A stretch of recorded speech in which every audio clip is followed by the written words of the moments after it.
पॉलीकैब में मोमेंटम है 1320 अब वोडाफोन आइडिया।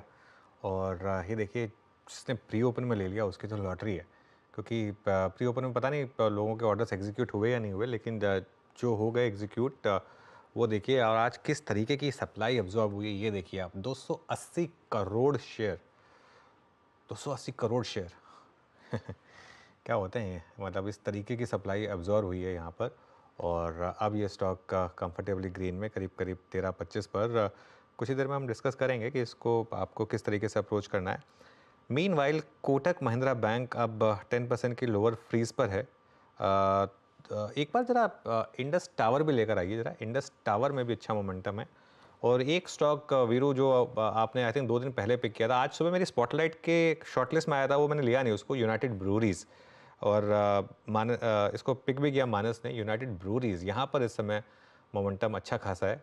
और वीरू छुट्टी पे भी जा रहे हैं, तो थोड़ा उससे पहले भी स्टॉक में मोमेंटम आ ही रहा है वीरू का। नहीं नहीं नहीं नहीं, ऐसा कुछ नहीं अनुज। पर अनुज, ये लिकर स्पेस पूरा का पूरा स्ट्रॉन्ग है। हमें Redington all time high, UBL all time high, United Spirits all time high. ये माजरा क्या है ये? I mean on serious note. नहीं, बिल्कुल सही बोल रहे हैं आप। तो काफ़ी टाइम से अंडर परफॉर्म किया है स्पेस ने वीरू। आपको याद होगा एक समय था जहाँ पर लिकर स्टॉक में सिर्फ एक स्टॉक चलता था, जीएम ब्रूरीज, वो देसी वाला। ठीक है, लेकिन आई थिंक अब थोड़ा सा लोगों का थोड़ा, इंडिया में लोग थोड़े से इन्फ्लु वो हो रहे हैं, थोड़े गरीबी से बाहर आ रहे हैं, थोड़ा सा परचेजिंग पावर बढ़ रही है, तो शायद चेंज हो रहा है लोगों का नज़रिया। Radico Khaitan, United Spirits, United Brewery, सबकी एस्पिरेशन धीरे धीरे बढ़ती है ना थोड़ी सी, तो शायद वो भी हो सकता है। यहाँ और एक मात्र यही दुकान है दुनिया में जहाँ पे कोई मोल भाव नहीं होता। सारे के सारे स्टॉक्स आपकी स्क्रीन पर। मीनवाइल 1340 पे वोडाफोन आइडिया डे हाई पर। बस अनुज, मैं एक प्रश्न पूछूंगा आज यहाँ पे, थोड़ा सा ट्रेड्स ले लेंगे, ट्रेड काफ़ी लिए। एक ज़माना था ये शीर्ष के 4-5 बैंक, इस पे हम हार्डली कभी सुनते थे कि कोई रेगुलेटरी एक्शन हुआ है। इस बार 2 एनबीएफसीज आरबीआई ने उस पर एक्शन दिया, और इस बार कोटक महिंद्रा बैंक। ये मैसेज क्या है specially for banks like Kotak Mahindra bank? और अब इस पर व्यू क्या बन रहा है, क्योंकि इसने बहुत तेज़ी में पार्टिसिपेट कभी नहीं किया था, पिछले 10 दिन में तेज़ी थी, एंड फाइनली ये आई थिंक रेगुलेटरी एक्शन। देखिए वीरू, बिल्कुल आइडिया की जहाँ तक बात है, पहले आइडिया की बात करते हैं, फिर बैंकों पे आ जाएंगे, क्योंकि आई थिंक अब वो 9:30 हो गया है। तो अब ये जितने सवाल थे ये अब हम डिस्कस कर लेते हैं, और ये अब राइट साइड के पॉइंटर्स हटा लेते हैं। पहला बड़ा सवाल जो है वोडाफोन आइडिया में कि अब आपको करना क्या है। जो आज मैंने सुबह भी एक चीज़ कही थी कि अब आप इसको 11 रुपये के स्टॉप लॉस के साथ होल्ड करिए, और अगर आपको प्री ओपन में वो मिल जाता तो प्री ओपन में उसको और ऐड कर लीजिए, ठीक है ना। जो मुनाफा वसूली होनी थी, जितनी होनी थी, मेरे ख्याल से अब वो हो चुकी है यहाँ पर। और अब एक बहुत सिंपल चीज़ है, 11 रुपये का एक स्टॉप लॉस रहेगा यहाँ पर। लेकिन क्या कंपनी सर्वाइव करेगी और क्या कंपनी थ्राइव करेगी? I think worst of the times निकल चुके हैं। अब इसमें कोई डाउट नहीं है कि कंपनी सर्वाइव करेगी, क्योंकि वर्स्ट ऑफ द टाइम्स जो थे वो कंपनी ने झेल लिए। ऑब्वियसली इसके ऊपर अभी भी काफ़ी डेट है, अभी भी वो एजीआर का काफ़ी बकाया है, वो सब चीज़ें हैं। लेकिन अब क्योंकि गवर्नमेंट का खुद का स्टेक इन्वॉल्व है यहाँ पर, और जैसे हमने बात की कुमार मंगलम बिरला की बॉडी लैंग्वेज, वो बॉडी लैंग्वेज ही आपको बता रही थी कि आज ये स्टॉक रिकवर होगा, और आज इस तरीके से ये रिकवर हुआ, वो उसमें एक क्लियर कट बहुत मैसेज मिल गया आपको। अब यहाँ पे ट्रेड बहुत सिंपल है। अब आपको एक 11 रुपये का एक करीब करीब स्टॉप लॉस रखना है। अगर आप कंजर्वेटिव है ना, तो आज का जो प्री ओपन का लो था ना 1180, वो एक स्टॉप लॉस हो सकता है, अगर आप फ्रेश बाय कर रहे हैं तो, ठीक है। लेकिन अगर आप फ्रेश बाय कर रहे हैं तो इस चीज़ को समझ लीजिए कि अब आपको नज़रिया थोड़ा लॉन्ग टर्म का रखना पड़ेगा। यहाँ पर अब अगला बड़ा ट्रिगर क्या होगा? यहाँ पर अगला बड़ा ट्रिगर होगा टैरिफ हाइक, अगर टैरिफ हाइक होता है तो। क्योंकि ये चीज़ आई थिंक सबको समझ में आ गई है कि एक तो हमको 3 टेलीकॉम प्लेयर्स की ज़रूरत है, और दूसरा वो जो दिन थे ना कि एकदम किसी भी लेवल पे आप कोई भी टैरिफ रख दो नए कस्टमर्स लेने के लिए, वो टाइम अब ख़त्म हो चुका है, ठीक है। तो उसके हिसाब से ये एक ज़रूरी था कि यहाँ पर कि इस तरीके का एक मूव, मतलब एक सर्वाइवल आए यहाँ पर। अमरीश बलिका भी जुड़े हैं हमारे साथ। Amrish, good morning. अमरीश, 13 रुपये 40 पैसे पर वोडाफोन आइडिया, अगर एफपीओ में मिला तो बेचें क्या, या और ऐड करें? हम रिटेल के हिसाब से बात करेंगे purely.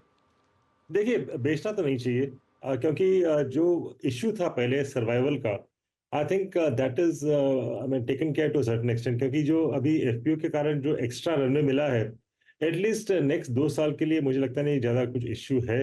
I think they will go in for further fund raise, क्योंकि अभी करीब 12,750 करोड़ का केपेक्स कर रहे हैं to I mean create new 5G sites, और एक्सपेंड कर रहे हैं 4G साइट्स, कन्वर्ट कर रहे हैं 2G to 4G।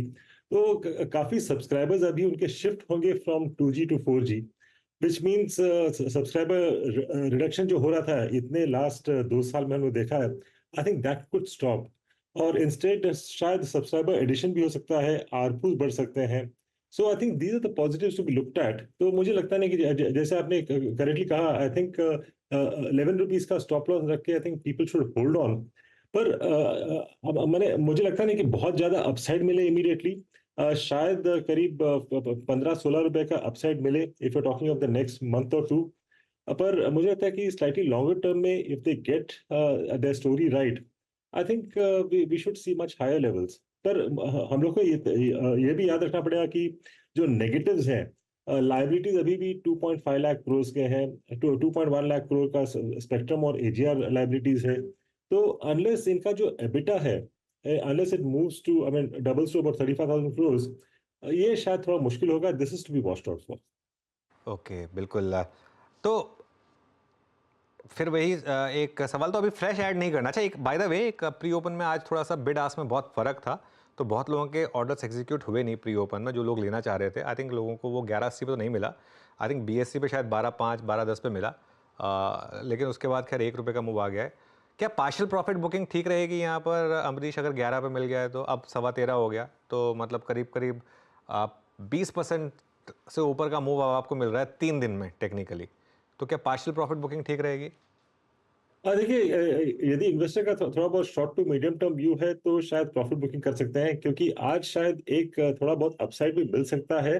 Basically because कल मुझे मैंने ये सुना है कि कल काफी लोगों ने बेचा है जिनको एफपीओ में मिला था, और वो शायद सभी शेयर्स ऑक्शन में जाएंगे, क्योंकि लाइक आईएसआई नंबर डिफरेंट है। तो बिकॉज ऑफ विच शायद मुझे लगता है कि इंट्राडे में थोड़ा अपसाइड मिल सकता है। तो जिन लोग शॉर्ट टर्म और मीडियम टर्म के हिसाब से देख रहे हैं, यदि ये अपसाइड मिलता है तो दे कैन बुक पार्शियली। पर I mean if it moves beyond, जैसे कि मैंने पहले कहा था, शॉर्ट टू मीडियम टर्म में upside is about 14 to 16 rupees. पर 16 रुपीज के ऊपर यदि निकल जाता है, then I think it will be a new zone. तो लॉन्ग टर्म के हिसाब से one should hold on the balance. Okay, आपकी स्क्रीन पे जरा एक बार जरा वोडाफोन आइडिया के प्राइस को रिफ्रेश भी कीजिएगा प्लीज़ थोड़ा सा यहाँ पे।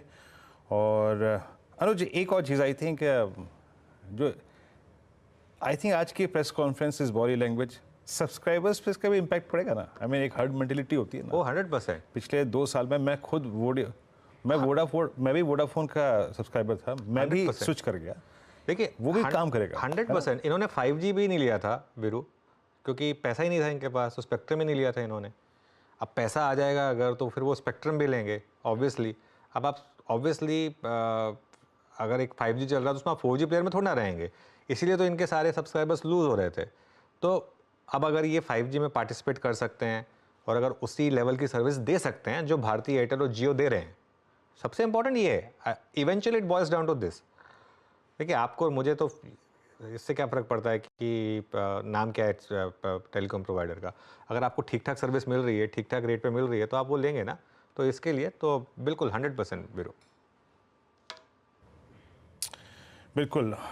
आज का अभी का एज ऑफ नाउ जो सबसे स्ट्रॉन्ग व्यू आज सुबह सुबह CNBC आवाज़ पे आपने देखा था, वो था Vodafone idea. Strong price move किस ट्रेजेक्ट्री में खुला, एक बार प्लीज़ जरा इंट्रोडे फायर कीजिएगा।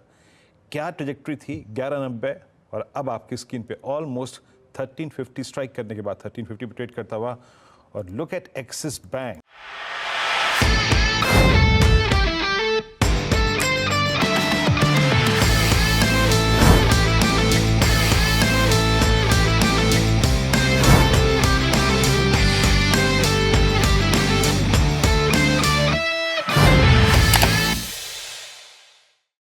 बता दें कि मनी कंट्रोल पर दिए गए विचार एक्सपर्ट्स के अपने निजी विचार होते हैं। वेबसाइट या मैनेजमेंट इसके लिए उत्तरदायी नहीं है। यूजर्स को मनी कंट्रोल की सलाह है कि कोई भी निवेश निर्णय लेने से पहले सर्टिफाइड एक्सपर्ट की सलाह लें।